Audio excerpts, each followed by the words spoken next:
passer au second prix, qui va être présenté par la présidente du jury, professeur Miriam Knopp, donc titulaire de notre académie, qui va présenter la lauréate, Madame Odile Faïs, qui va donc recevoir le prix Averanga Kiwi.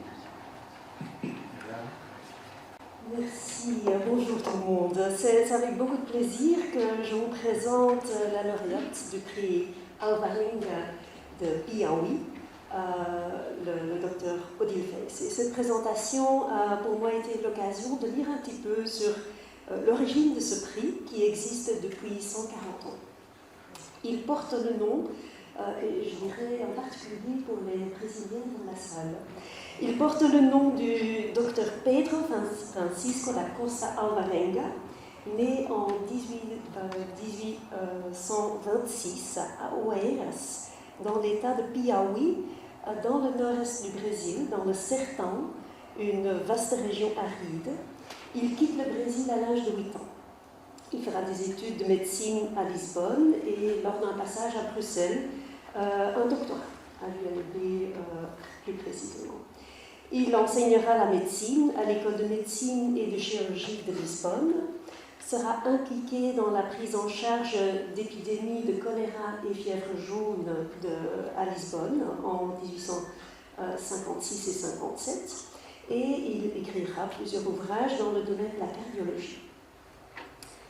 Il deviendra membre honoraire de l'Académie royale de médecine de Belgique. Et lorsqu'il meurt, riche et célèbre, en 1883 à Lisbonne, il allouera un montant à l'État de Piauí pour la construction d'une école à Oeiras. Effectivement, sa ville natale, qui a actuellement une population d'environ 30 000 personnes, s'était retrouvée sans école après le déménagement de la capitale de Piauí à Teresina.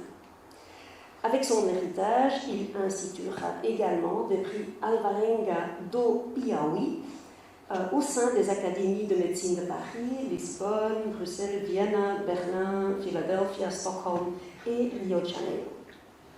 Et depuis est décerné ce prix à l'auteur du meilleur ouvrage dont le sujet au choix traitera d'une branche de la médecine. Et au cours de ces 20 dernières années, 40% des prix Alvarenga do Piauí ont été décernés à des femmes, puisque l'Académie a commencé un travail sur le déséquilibre du genre dans l'Académie et les universités. Je tiens à le signaler. Donc c'est avec grand plaisir que cette année, au nom de l'Académie royale de médecine de Belgique, Benoît Bolland, Gustave Monen, Thierry Peperzac et moi-même ont octroyé le prix Alvarenga do Piauí au Dr Odile Faïs pour son travail intitulé « Détection et localisation des décharges épileptiformes grâce à la magnétoencéphalographie de scalp ». Alors, diplômé médecin de l'Université catholique de Louvain en 2018, le docteur Odile Faïs est candidate spécialiste en neurologie et doctorante à l'Université libre de Bruxelles. Son travail vise à établir la place de la magnétoencéphalographie de scalp dans la prise en charge de l'épilepsie réfractaire. Elle a publié un article original dans Radiology et un case report dans Annals of Neurology, démontrant l'intérêt de cette nouvelle approche chez les enfants avec épilepsie focale. Au nom du jury, je vous félicite Odile pour cet excellent travail et je vous cède la parole. Félicitations.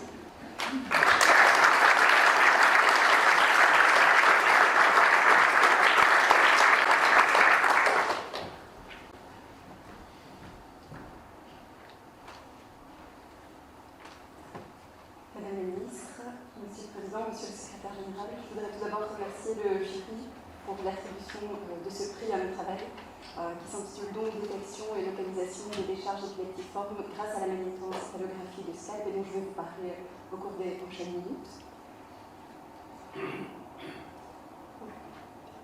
Alors, avant de vous parler spécifiquement de la magnétoencéphalographie de scalp, il faut que je vous parle très brièvement de la magnétoencéphalographie conventionnelle, qui est une technique d'investigation de l'activité cérébrale qui vise à enregistrer les champs magnétiques cérébraux. C'est une technique qui est extrêmement précise, à la fois avec une très bonne résolution temporelle et une très bonne résolution spatiale. Mais pour enregistrer des champs magnétiques aussi faibles que ceux qui sont produits par le cerveau, les capteurs de la magnétoencéphalographie conventionnelle doivent être refroidis dans l'hélium liquide, donc à moins de 269 degrés. Et vous pouvez aisément vous imaginer qu'on ne peut pas les placer directement sur le cuir chevelu des patients. Raison pour laquelle ils sont placés dans un casque rigide, comme vous pouvez voir sur l'image de gauche, qui permet de maintenir un espace d'isolation thermique entre le cuir chevelu des patients et les capteurs. Néanmoins, on sait que les champs magnétiques cérébraux vont diminuer en amplitude de façon proportionnelle à la distance entre les capteurs et la source cérébrale. Et donc cet espace d'isolation thermique induit que les champs magnétiques vont être enregistrés avec une amplitude plus faible. Et chez les patients qui auront un plus faible périmètre crânien, tels que les enfants par exemple, le champ magnétique sera enregistré avec une plus faible amplitude encore. Il y a deux indications cliniques actuellement pour faire une magnétoencéphalographie conventionnelle. La première d'entre elles, c'est la prise en charge de l'épilepsie focale réfractaire. Et donc, suite à l'avènement de nouveaux capteurs de champs magnétiques, des magnétomètres à pompage optique que vous pouvez voir sur la deuxième photo, l'objectif de ce travail a été de démontrer si ces capteurs étaient capables également d'enregistrer l'activité épileptiforme et de comparer leur performance par rapport à la technique classique qui est la magnétoencéphalographie conventionnelle. Dans un premier temps, il a été nécessaire de trouver un moyen de placer ces capteurs sur le cuir chevelu, parce que vous imaginez bien que cette petite brique qui ressemble à un logo ne vient pas toute seule sur le cuir chevelu. Et c'est pourquoi on a cousu ces petits supports bleus que vous voyez qui ont été imprimés en 3D sur des bonnets de lait. Ça permet d'avoir un excellent confort parce que les bonnets sont élastiques et donc ils s'adaptent à la morphologie de la tête de tous les patients. Et également, il existe plusieurs tailles de ces bonnets, donc ça peut s'adapter à tous les périmètres crâniens, allant des nouveau-nés, comme vous pouvez voir sur la photo de droite, aux enfants, comme vous voyez sur la troisième photo, mais également aux adultes, aux sujets âgés. Il n'y a pas de limite d'âge, pas de limite de périmètre crânien avec cette technique. Dans un premier temps, on a réalisé des enregistrements qui comparaient les deux techniques, donc d'une part la magnétoencéphalographie du scalp et d'autre part la magnétoencéphalographie conventionnelle chez 5 enfants qui souffraient d'épilepsie focale. Et vous pouvez voir ici donc les résultats chez un de ces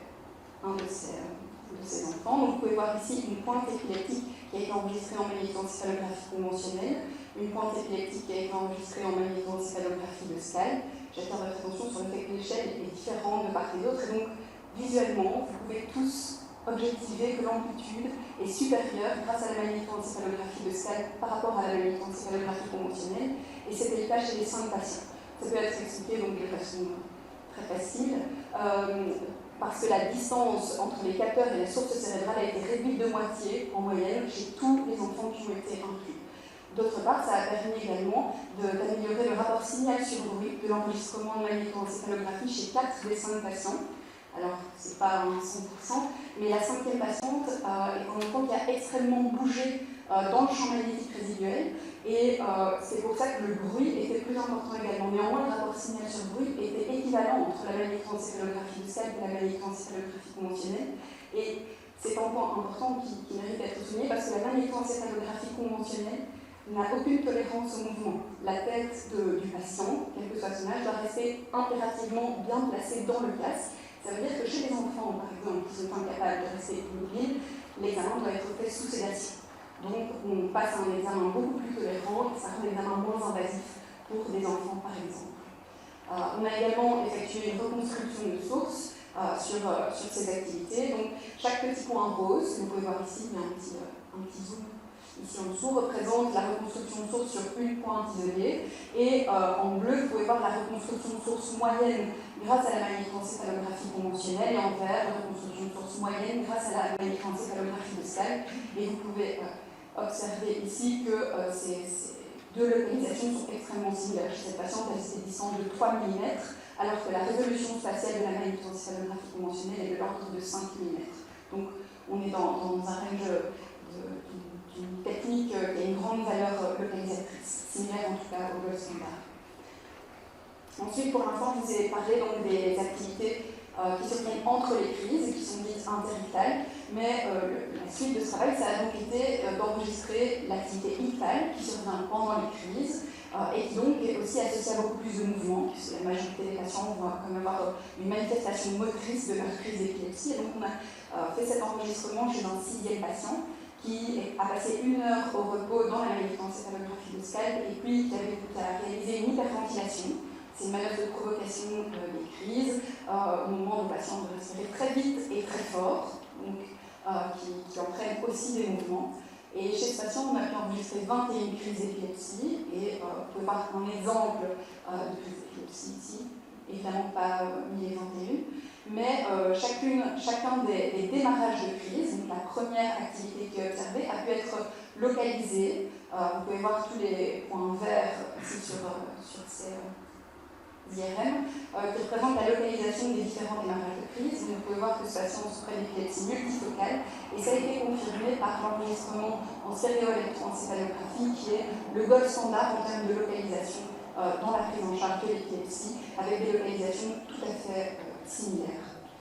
Donc, ce que je peux dire à l'heure actuelle, évidemment ça doit être testé sur un plus grand nombre de patients, mais c'est que sur base de ces travaux, la magnétoencéphalographie de scalp a une grande tolérance au mouvement, permet d'avoir un grand confort, surtout chez les patients qui ne sont pas forcément compliants comme les enfants, et elle permet de détecter les activités épiléptiformes, que ce soit interictales ou ictales, avec une grande valeur localisatrice qui pourrait en faire un diagnostic très intéressant dans la prise en charge de l'épilepsie focale réfractaire à l'avenir, et peut-être un jour dans d'autres pathologies neurologiques également, puisque grâce à tous ces avantages.